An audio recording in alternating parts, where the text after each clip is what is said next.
नमस्कार प्रिय दर्शकों, हाजिर हूं मैं जन्म कुंडली अध्ययन करने के लिए। एक जन्म कुंडली लेकर आप सबके सम्मुख उपस्थित हुआ हूं। ये जन्म कुंडली एक युवक की है और साथ ही साथ भावी डॉक्टर की भी है, क्योंकि ये अपनी एमबीबीएस की पढ़ाई पूर्ण कर चुके हैं। आइए इनकी जन्म कुंडली का अध्ययन हम मिलकर करते हैं। मैं जन्म की तारीख आपको एक बार बता देता हूं, मिला लीजिए। जन्म की तारीख है 25 जुलाई 1996 और जन्म का समय है दोपहर 12:02 और जन्म का जो स्थान है वो दिल्ली है।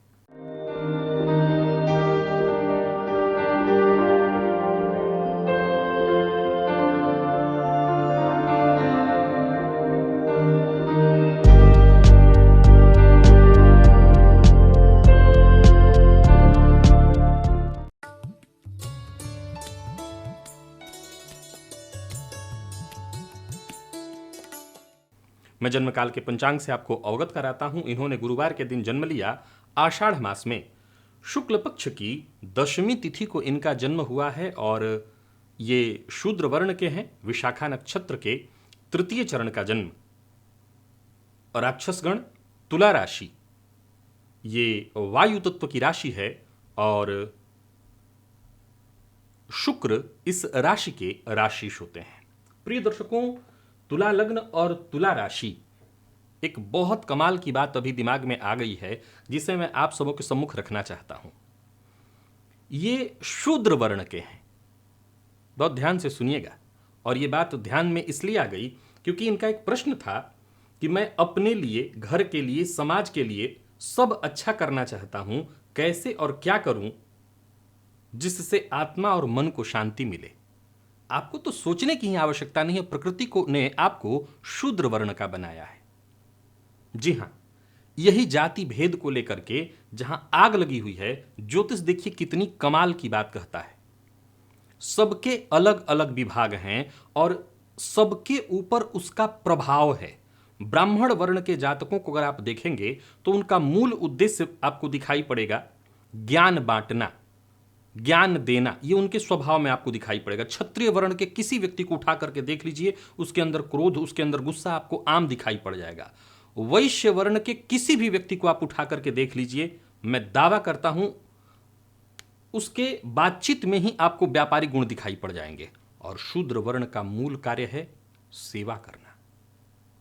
आपको, आपकी पढ़ाई भी मेडिकल की हुई है, आप डॉक्टर हैं और आप शूद्र वर्ण के हैं। आपको प्रकृति ने बनाया ही है सेवा करने के लिए, लोगों के सहयोग के लिए। तो आपको वो पूछना, आपने जो पूछा, ये मुझे अभी दिखाई पड़ा कि आप शूद्र वर्ण के हैं। यह अत्यंत श्रेष्ठ है, सेवा जिसका मुख्य धर्म है, और डॉक्टर से बेहतर सेवा करने वाला और कौन हो सकता है। तो चलिए इनकी जन्म कुंडली की ओर अब मैं आपको लेकर के चलता हूं। वर्तमान समय में बुध की दशा इनको प्रारंभ ही हुई है। 17 साल की दशा में से लगभग 1-1.25 वर्ष की दशा निकली हुई है। अभी बुध में बुध जारी है। मैं बता दूं कि तुला लग्न और तुला राशि, वायु तत्वीय लग्न, वायु तत्वीय राशि, लग्नपति जाकर के जन्म कुंडली में कहां पर बैठे हैं, तो जन्म कुंडली में जाकर के लग्नेश बैठे हैं कुंडली के अष्टम में। अष्टम का इनको दोष नहीं लगेगा क्योंकि वो स्वगृही हैं।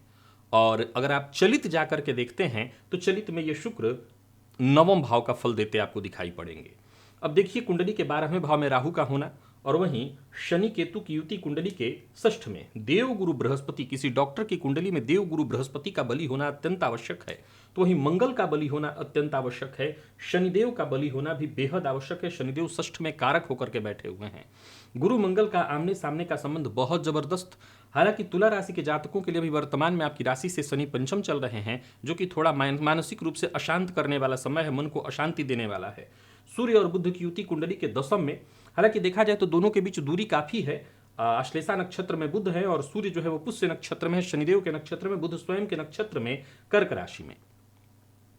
प्रिय दर्शकों, मैं सबसे पहले षडबल का जिक्र आपके सम्मुख करना चाहता हूं। इनकी कुंडली में षडबल में सबसे बलवान जो प्लेनेट है वो सूर्य है। एक डॉक्टर की कुंडली में केवल एक नहीं, कई तरह के योगों का निर्माण होना चाहिए। अगर देखें तो इनकी कुंडली का दसम भाव और दसम पति का जाकर के लग्नगत होना, भाग्य भाव में मंगल का होना, भाग्य भावगत मंगल पर जो कि मृगशिरा स्वयं के नक्षत्र में बैठे हैं, गुरु की दृष्टि और गुरु भी स्वगृही होकर के मंगल को देख रहे हैं। अच्छी स्थिति है।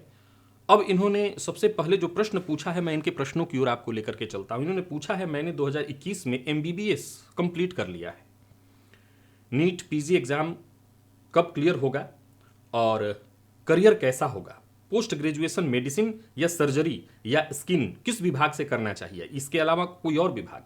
इनकी कुंडली में मंगल के पास बहुत अच्छा बल है, सूर्य के पास सबसे अच्छा बल है और शनि के पास भी ठीक ठीक बल है, बहुत अच्छा तो नहीं लेकिन ठीक ठाक बल कहूंगा। जन्मांक में शनि वक्र अवस्था में है और षष्ठ में बैठ करके कारक बन रहे हैं, केतु के साथ हैं। हालांकि ये इनके भी स्वास्थ्य में परेशानी की आगे चल करके सूचना देगा, लेकिन मैं आपको बता दूं कि इनकी कुंडली में सूर्य जो कि 10वें भाव में बैठे हैं और मंगल के पास बहुत अच्छा बल है। डिग्री वाइज भले मंगल 5 अंश पर आपको दिखाई पड़ रहे हैं, मंगल ठीक ठाक बली हैं और नौमांश में वो मंगल शनि के साथ युति बना करके बैठे हैं। मैं तो आपको सलाह दूंगा सर्जरी, और ऊपर से सूर्य आपकी कुंडली के 10वें में बैठे हैं, कर्मपति लग्न में जाकर के बैठे हुए होने के चलते वैसे ज्योतिष शास्त्र कहता है कि मंगल यदि बली होकर के 10वें में लग्न में हो तो ऐसे जातकों को सर्जन बनना चाहिए। मूलतः सूर्य और चंद्रमा की ऐसी स्थिति को ज्योतिष शास्त्र मेडिसिन विभाग की ओर जाने के लिए कहता है, लेकिन इनकी कुंडली में मंगल चूंकि 9वें में मृगशिरा नक्षत्र बली होकर के बैठे हैं और सूर्य 10वें में दिग्बली होकर के बैठे हैं, सो आपको अगर सर्जरी का विभाग मिले और उसमें भी हार्ट सर्जन बनने का अगर आपको मौका मिले तो वो सर्वश्रेष्ठ स्थिति होगी। अगर ऐसी स्थिति बनती है तो आप जरूर उसके लिए प्रयत्नशील होइए। बाकी लग्नगत चंद्रमा है और सूर्य 10वें में, ये मेडिसिन विभाग तो नॉर्मल है इस कुंडली के लिए। मैं सर्जन बनने की सलाह आपको दूंगा, उसी फील्ड में जाने के लिए आप प्रयत्नशील होइए। अब आपने पूछा है कि मैं नीट PG एग्जाम कब क्लियर मेरा होगा और करियर कैसा है। देखिए, इस कुंडली में करियर के दृष्टिकोण से देखें तो बुध की दशा चल रही है। बुध आपकी कुंडली में भाग्येश और साथ ही साथ द्वादशेश होकर के जाकर के कुंडली के कर्म भाव में बैठे हैं। धर्म भाव का स्वामी जाकर के कर्म भाव में कर्मपति लग्न में बैठे हैं, एक दूसरे से केंद्र संबंध में हैं। मुझे लगता है कि करियर को लेकर के चिंता करने की आवश्यकता नहीं। भाग्येश की दशा 17 साल चलने वाली है। आप तो बस निरंतर अपने लिए प्रयत्नशील हो जाइए और प्रयत्न करते चले जाइए, सफलता मिलेगी। रही बात परीक्षा एग्जाम क्लियर करने की, तो मुझे लगता है कि आपको और प्रयत्न करना होगा। याद रखिएगा, अभी थोड़ी देर पहले मैंने कहा शनि राशि से पंचम चल रहे हैं, जो कि कहीं ना कहीं मानसिक अशांति और परेशानियों को देने वाले बनेंगे। इस समय गोचर कुंडली में कुछ और भी परिवर्तन हुए हैं, जैसे राहु इस समय आपकी राशि से षष्ठ में चल रहे हैं, मीन राशि में, और षष्ठ में चलना इस बात की सूचना है कि प्रतियोगी परीक्षाओं में सफलता के लिए राहु बेहद सहयोगी हैं आपके लिए। तो आप जी जान लगाइए। इसी वर्ष अगर आपकी परीक्षा है 2024 में, तो मुझे लगता है क्लियर हो जाना चाहिए, कहीं कोई दिक्कत ही नहीं है। नौकरी करूं या अपना हॉस्पिटल खोल सकता हूं, दोनों ही योग हैं आपकी कुंडली में। तुला लग्न की कुंडली है, जो तो शास्त्र कहता है इस लग्न के जातक नेता और अभिनेता दोनों जन्मजात होते हैं। ये 4 लग्नों में है, मैंने इसकी हमेशा जिक्र आपके सम्मुख किया है। मिथुन, तुला, धनु, कुंभ ये सर्वश्रेष्ठ लग्न माने गए हैं। आप अगर जाना चाहते हैं खुद के हॉस्पिटल की तरफ, मुझे कोई दिक्कत नहीं दिखाई पड़ती है। लेकिन देखिए, कभी भी एक श्रेष्ठ व्यापारी वही होता है जो कुछ दिन किसी के अंडर रह करके अपना पेशेंस चेक कर ले। मैं इस कुंडली को भली भांति समझ सकता हूं। मुझे ऐसा लगता है कि पहले तो आप कुछ दिन जाकर के कहीं और जॉब करिए, फिर आगे चल करके खुद के, चूंकि बुध की दशा 17 साल चलने वाली है, बुध स्वयं का ही व्यापार कराएंगे। बुध आपकी कुंडली में 10वें में बैठे हुए हैं और चलित में देखें तो लाभ का फल दे रहे हैं। फलतः आप अपने खुद का व्यापार आगे चल करके शुरू करिए, लेकिन अभी आप कहीं ना कहीं जॉब कर लीजिए, यही आपके लिए अच्छा होगा। आगे आपको खुद का ही काम करना है, खुद के क्लिनिक डालिए, खुद का हॉस्पिटल खोलना है, यही काम है आपका। यही इनका तीसरा प्रश्न था। मैं अपने लिए, घर के लिए, समाज के लिए सब अच्छा करना चाहता हूं, कैसे और क्या कर सकता हूं जिससे आत्मा और मन की शांति मिले। अभी अभी मैंने बताया, आपको प्रकृति ने जन्म ही दिया है सेवा के लिए। सेवा आपका मुख्य धर्म है और आपने जो पढ़ाई की है उस शिक्षा का भी मूलभूत कार्य है सेवा। आज के इस परिवेश में मेडिकल से बेहतर व्यापार कहीं है ही नहीं। शिक्षा और मेडिकल, ये 2 ऐसे व्यापार हैं जो अपने चरम पर हैं और हमेशा रहेंगे। अब इस फील्ड में रह करके भी मैं कभी नहीं कहूंगा आप धन पर फोकस न करिए। हमेशा याद रखिए, धन अर्जित करेंगे तभी आपका मन भी लगेगा यहां पर। तो आप धन कमाइए। इस कुंडली में धन को लेकर के मुझे कहीं कोई चिंता नहीं दिखाई पड़ती। धनपति जाकर के कुंडली के भाग्य में, लाभपति 10वें में, कामधेनु योग, महाधन योग, पैसा खूब आने वाला है अपने आप को सुरक्षित रखते हुए। अब जाहिर सी बात है, आप डॉक्टर हैं तो एक डॉक्टर के जीवन काल में ऊपर से मैंने सर्जरी का विभाग आपको कहा है लेने के लिए, तो कोर्ट कचहरी तो लगेगा जीवन काल में। वो परेशानी आपके जीवन काल में मैंने देख ली है कि वो आने वाली है, लेकिन 12वें का राहु स्वगृही है, सो आपको चिंता की कोई आवश्यकता नहीं। और जैसा मैंने देखा, आपने ये प्रश्न पूछा है समाज के लिए, देखिए, असल में समाज को ये आवश्यकता नहीं है, ये बात बहुत ध्यान से समझने वाली है। चाहे वो मेरा फील्ड हो ज्योतिष का, वकालत का फील्ड हो, शिक्षक टीचिंग का फील्ड हो, डॉक्टर मेडिकल का फील्ड हो, आपको रियायत करने की जरूरत नहीं है। क्या लगता है आपको, क्या यह आवश्यकता है कि एक डॉक्टर रियायत कर दे? और क्या रियायत करने से सब कुछ ठीक होगा? एक वकील, एक ज्योतिषी रियायत करे? नहीं, जरूरत रियायत की नहीं है, सही मार्गदर्शन की है।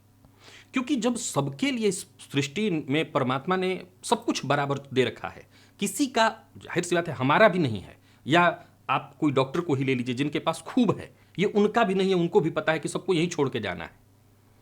यहां जो हर व्यक्ति अपना अपना हिस्सा तय कर रहा है, उसको भली भांति ये पता है और पता होना चाहिए, लेके कुछ नहीं जा सकते हो। तो रियायत की कोई आवश्यकता नहीं है। अगर आप समाज की सेवा करना चाहते हैं तो सही दिशा में लोगों की बस मदद करते रहिए और आप अपना हिस्सा लीजिए, उसमें मुझे कोई दिक्कत नहीं दिखाई पड़ती। क्योंकि जो आपके पास आया है वो भी ठीक होगा, तो ठीक इसीलिए तो होगा कि अपना हिस्सा वो ले सके और फिर वो समाज की मदद अपने हिसाब से कर सके। क्योंकि हर किसी के साथ ये जुड़ा हुआ है कि आप सही ढंग से, हर व्यक्ति, मैं अपने कार्यक्रमों में एक और लाइन हमेशा कहा करता हूं कि हम प्रायः लोगों को अन्न दान करने की बात करते हैं। अगर सही सही देखें तो व्यक्ति अगर सही ढंग से अन्न का केवल इस्तेमाल सही ढंग से करने लगे, सही ढंग से केवल इस्तेमाल करने लगे, तो हर व्यक्ति तक अन्न पहुंच जाएगा। इतना अन्न इस सृष्टि में है। तो आपको बस अपना काम जो प्रकृति ने आपको दे रखा है, आपका लग्न तुला है। मैं भी ऐसी किसी परिस्थिति से कई बार जूझा हुआ हूं। एक डॉक्टर जब ऐसी परिस्थिति उत्पन्न करता है कि सामने वाले को रोग है, ऐसे मैं खुद अपना ही प्रोफेशन ले लूं, कई बार एकदम सही बात बता दीजिए तो सामने वाला घबरा जाता है। मैं फिर भी इस बात को रियलाइज करता हूं कि जरूरत नहीं थी सब कुछ सत्य बताने की, उतना ही बताने की आवश्यकता थी जितना ये व्यक्ति सह सके। वैसा ही आप जरूरत के हिसाब से लोगों को उतना सही बताते हुए उनकी मदद करिए, यही समाज की सेवा हो जाएगी। और आपका तो लग्न ही तुला है। इस लग्न के लोग तो रोगी को केवल देख के हंस दे तो रोगी का आधा रोग दूर हो जाएगा। सोचने की आवश्यकता नहीं। किन लोगों से और किन चीज़ों से जीवन में सावधान रहना चाहिए, स्वास्थ्य को लेकर के आप अपने खुद भी रखिएगा। नज़र बहुत लगेगी आपको। जब भी कोई कार्य करिए उसका ढिंढोरा मत पीटिए, कार्य हो जाने दीजिए, तभी लोगों को पता होना चाहिए। नहीं तो ढिंढोरा पिट जाएगा, काम नहीं बनेगा आपका। इस बात का आपको ख्याल रखना है। शनिदेव कुंडली के षष्ठ में केतु के साथ बैठे हैं, वैसे मेडिकल फील्ड के लिए बहुत जबरदस्त है, लेकिन ये षष्ठ में जो बैठे हुए हैं यही रोग का भाव है ना। तो एक डॉक्टर के जीवन काल में कुंडली का ये भाव बड़ा मजबूत होना चाहिए। इस भाव के स्वामी देव गुरु बृहस्पति तृतीय में बैठे हैं, इसलिए आपको मैंने कहा कि आप भावी डॉक्टर हैं और श्रेष्ठ डॉक्टर बनने वाले हैं। तो ये भाव बहुत मजबूत है। पर याद रखिएगा कि शनिदेव आपको भी रोग में डालेंगे। ये दीर्घकालिक पेट रोग की सूचना देता है, क्योंकि शनिदेव की दृष्टि गुरु पर भी है। पंचम भाव शनिदेव का ही है, पेट का है, उसके स्वामी बनकर के षष्ठ में बैठे। तो अपने खान पान पर जितना हो नियंत्रण रखिएगा। याद रखिएगा आपका लग्न तुला है।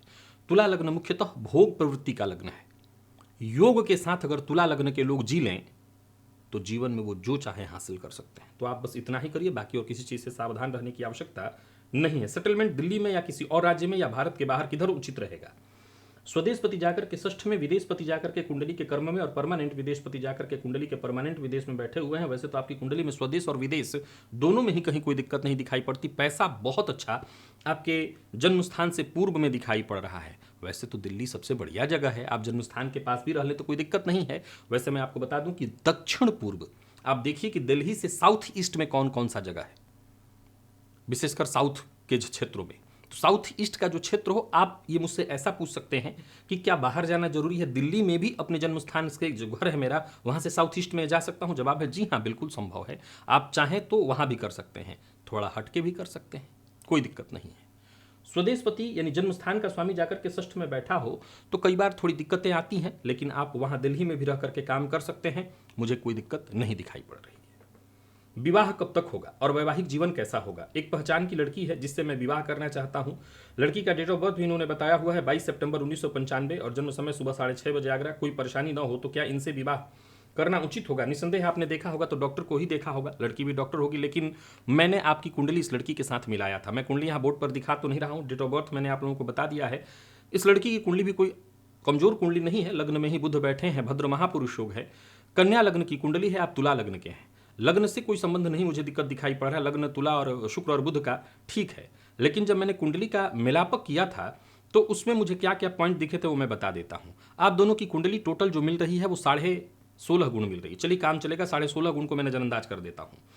यहां जो परेशानी दिखाई पड़ रही है वो 2-3 पॉइंटों पर है। आप दोनों एक तो शूद्र वर्ण के, एक क्षत्रिय वर्ण के, चलिए ये भी काम चला लेंगे। हालांकि लड़की उच्च वर्ण की हो रही है, पर चलिए इसको नजरअंदाज एक बार कर देते हैं। शुक्र और सूर्य की ग्रह मैत्री थोड़ा डिस्टर्ब करने वाली होती है, मतभेद बहुत ज्यादा कराएगी। आप दोनों राक्षस गण के हैं, सो लड़ाई झगड़ा तो होगा लेकिन परम प्रीति भी हो जाएगी। और यहाँ 2 ही पॉइंट ऐसे हैं जिसमें थोड़ी दिक्कत मुझे दिखाई पड़ती है। एक तो नाड़ी दोष है, तो नाड़ी दोष को इसलिए मैं नजरअंदाज कर देता हूं कि आप शूद्र वर्ण के और लड़की भी ब्राह्मण वर्ण की नहीं है। तो चलिए इसको नजरअंदाज किया जा सकता है, क्योंकि अगर देखा जाए तो इस कुंडली में आप देखिए तो संतान भाव पर किसी भी ग्रह की दृष्टि आपको दिखाई नहीं पड़ेगी। और लड़की की कुंडली में भी देखिए तो लड़की की कुंडली में भी संतान भाव पर किसी भी ग्रह की दृष्टि मंगल के सिवाय नहीं है। तो संतति में थोड़ी दिक्कत तो साफ साफ मुझे दिखाई पड़ रही है। इस लड़की के साथ जाते हैं तो संतति में दिक्कत होगी, और ग्रह मैत्री कमजोर होने के चलते मतभेद बहुत ज्यादा होगा। फिर भी अगर आप प्रेम करते हैं और आप मुझसे पूछते हैं कि क्या मैं विवाह कर सकता हूं, तो देखिए एक ही जवाब है। अगर ये लड़की भी डॉक्टर है और आप दोनों को ऐसा लगता है कि दोनों के दोनों अपने प्रोफेशन में ही रहेंगे, मैं बहुत ध्यान से जो कह रहा हूं उसे सुनिएगा। कुंडली की मैचिंग मेरी नज़र में नहीं है। मैं फिर दोहरा रहा हूं कि कुंडली मेरी नज़र में मैच नहीं हो रहा है, यानी एक लाइन में जवाब ना। अगर इसमें कोई गृहिणी बन रही है, यानी लड़की गृहिणी बन रही है, तो ये विवाह नहीं होना चाहिए। अगर लड़की गृहिणी नहीं बन रही है, यानी ये भी मेडिकल के फील्ड में बनती है, ये भी गायनिक बन जाती है, कोई सर्जन बन जाती है, तो फिर आप विवाह कर सकते हैं। जवाब है ये क्या। मत अब आप लोगों के मन में प्रश्न उत्पन्न होगा कि जो मेरे पुराने दर्शक हैं उनके मन में तो नहीं ही होगा, क्योंकि जान गए मैं क्या कहना चाह रहा हूं। बाकी जो नए हैं उनके मन में उत्पन्न हुआ होगा कि इसका क्या मतलब।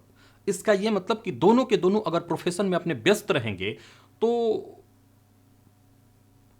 फिर साल भर में और 6 महीने, अभी तो जब तक सफल नहीं हो पाते, एक सफल डॉक्टर जब हो जाता है तब उसके जीवन में वो दौर आता है कि वो भले पेशेंट पड़े हुए हों और वो तीसरे महीने में छुट्टी लेकर के चला जाता है कहीं भी, लेकिन जब तक आप सफल नहीं हुए हों तब तक आप छुट्टी तो नहीं ले पाते हैं। तो अगर आपके जीवन काल का ये शुरुआती दौर जहां शुक्र अपने बलाबल के साथ है और आप दोनों कार्यों में व्यस्त, सुबह आपको भागना पड़ जा रहा है तो कभी रात में आपको उठ के भागना पड़ जा रहा है, तो ऐसी स्थिति है तो फिर ये वही दाम्पत्य जीवन है। तब तो फिर मुझे कोई दिक्कत इसमें नहीं दिखाई पड़ती। बाकी आप अगर डॉक्टर बन रहे हैं तो मुझे लगता है कि लड़का लड़की में ज़्यादा आपको भेद देखना नहीं होगा। सो जो भी हो जाए आपके लिए ठीक ही है। तो कन्या संतति हो जाएगी, उसमें कोई दिक्कत नहीं है। तो अगर आप, ये लड़की मेडिकल ही पढ़ रही है और मेडिकल के ही फील्ड में है और आगे चल करके इसका भी कुछ ऐसा ही विभाग है जहाँ दिन रात को नहीं समझना है, जैसे गायनिक बन जाए, कब किसी को बच्चा है भागे जाना पड़ेगा, तो उस अवस्था में आप विवाह कर लीजिए, तब मैं हामी भरता हूँ। अन्यथा ये कुंडली मैच नहीं हो रही है, नहीं विवाह करना चाहिए। बनता हुआ काम हर बार रुक जाता है, इसके लिए क्या उपाय करूँ? ये इसी के कारण बन जाता है। कई बार क्या होता है, और साथ ही साथ अगर देखें तो चंद्रमा वैसे तो लग्नगत हैं और केमद्रुम से ग्रसित हैं, तो ये 2 पॉइंट है। शनि केतु की युति कई बार श्रापित योग है, ये बनता हुआ काम अंत में बिगाड़ देता है। मैंने पन्ना चांदी में और गणेश रुद्राक्ष शायद इन्होंने पहना है, 7 मुखी और 5 मुखी रुद्राक्ष भी पहना है अभी गले में। ये ठीक है या नहीं, या क्या उपाय करना चाहिए? सबसे पहले तो आपने पन्ना पहन रखा है, मुझे बताने की आवश्यकता नहीं, आप पन्ना पहन रखे हैं, पन्ना पहने रखिए। और साथ ही साथ तो शुक्र को बल देने के लिए, शुक्र को ठीक करने के लिए, आप की कुंडली में से शुक्र ठीक है, और इस शुक्र को ठीक करने के लिए विवाह के उपरांत, अच्छा ये ध्यान रखिएगा, ये शुक्र अष्टमस्थ है और अष्टमस्थ शुक्र पर ये सर्जरी का विभाग होता है वैसे तो इस शुक्र पर शनि की दृष्टि पड़ रही है। तो आपको, तो मैं पहले कहा आया हूं, खान पान पर जितना हो सके नियंत्रण रखना है। अगर आपका खान पान नियंत्रित नहीं हुआ तो आप दूसरों की क्या दवा करेंगे, आप खुद ही जूझते रह जाएंगे। तो आप अपने शुक्र को चाहे तो ठीक कर सकते हैं। अभी फिलहाल के लिए आप एक चांदी का बस छल्ला इस अंगूठे में पहन लीजिए, दाहिने हाथ के अंगूठे में एक चांदी का छल्ला पहन लीजिए, या चांदी का कड़ा भी आप पहन सकते हैं, इससे भी आपको फायदा मिल जाएगा। बाकी आपकी कुंडली में सूर्य की स्थिति अच्छी है, सूर्य को जल दिया करिए ताकि आत्मविश्वास जगे। एक डॉक्टर की कुंडली में चंद्रमा का पीड़ित होना भी बड़ा मायने रखता है। इनकी कुंडली में चंद्रमा को मैं पीड़ित चंद्रमा ही कहूंगा। अगर आप देखें तो 27 अंश 39 कला पर चंद्रमा पीड़ित ही है और 9 अंश में चंद्रमा नीच का है। और सवाल उठता है कि डॉक्टर की कुंडली में चंद्रमा पीड़ित क्यों हो? चंद्रमा जब बहुत अच्छी स्थिति में, मजबूत स्थिति में हो, पीड़ित न हो, तो ऐसे लोग बहुत भावुक हो जाते हैं। उनकी भावनाएं बहुत प्रचंड हो जाती हैं। एक डॉक्टर अगर बहुत भावुक होगा तो वो कम से कम सर्जन तो कभी नहीं बन पाएगा। तो आपका चंद्रमा जो नवमांश में चलित में नीच का फल दे रहा है, नवमांश में राहु के साथ बैठा हुआ है, जन्मांक में भी कहीं ना कहीं देखें तो केमद्रुम से ग्रसित है। ये इस बात की सूचना है कि ठीक है आपके लिए, ये आपके विभाग के लिए बहुत ही अच्छा है। तो फिर भी इस चंद्रमा, ताकि मन तो शांत रहना चाहिए, एक डॉक्टर का मन तो कम से कम शांत रहे। हालांकि एक डॉक्टर का मन कहाँ शांत रह पाएगा, कई बार उसको रिसर्च में लगना होता है, ऊपर से प्रेशर होते हैं। आज के समय में तो प्रेशर भी डॉक्टरों पर, पैसा डॉक्टर कमा रहे हैं तो डॉक्टरों के ऊपर प्रेशर भी तो उसी लेवल का है। हर दूसरे दिन कोई ना कोई वैसा ही पहुंच जाता है कि उनको प्रेशर झेलना पड़ता है। तो सूर्य को बल दीजिए ताकि आत्मविश्वास जगे। चंद्रमा को ठीक रखिए, तो उसके लिए प्रत्येक माह की पूर्णिमा को सायंकाल चंद्रमा को दुग्ध से अर्घ्य दीजिए। रुद्राक्ष आपने जो पहना है ठीक पहना है, गणेश रुद्राक्ष भी ठीक है, आप पहने रहिए उसको। और कबूतरों को दाना या गाय को हरा चारा दिया करिए, इससे भी आपको बहुत फायदा मिलेगा। कुत्ते को खाने के लिए कुछ न कुछ समय समय पर देते रहा करिए, इससे आपको फायदा मिलेगा। और जैसा मैंने कहा था, नजर आपको बहुत ज्यादा लगेगी, इस बात का ख्याल रखिएगा। शनि केतु की युति कुंडली के षष्ठ में कोई बहुत बुरा माना नहीं गया है, फिर भी कभी एक बार त्रिपिंडी श्राद्ध करा लीजिएगा, अभी नहीं कभी भी, वो आपके लिए फायदेमंद सिद्ध होगा। बाकी कहीं कोई चिंता करने की आवश्यकता नहीं। अभी राशि से शनि पंचम चल रहे हैं, हनुमान जी की आराधना करिए, हनुमान चालीसा का पाठ करिए। और 25 में जब शनिदेव एक बार मार्च में परिवर्तित हो जाते हैं, आगे बढ़िए, कुंडली बहुत अच्छी है, पहले नौकरी और फिर इसके पश्चात व्यापार। प्रिय दर्शकों, इनकी जन्म कुंडली के संबंध में यदि आप भी कुछ कहना चाहते हैं तो कमेंट में आपका स्वागत है। और बस आज के लिए मुझे इजाजत दीजिए, पुनः मुलाकात होगी, तब तक के लिए नमस्कार।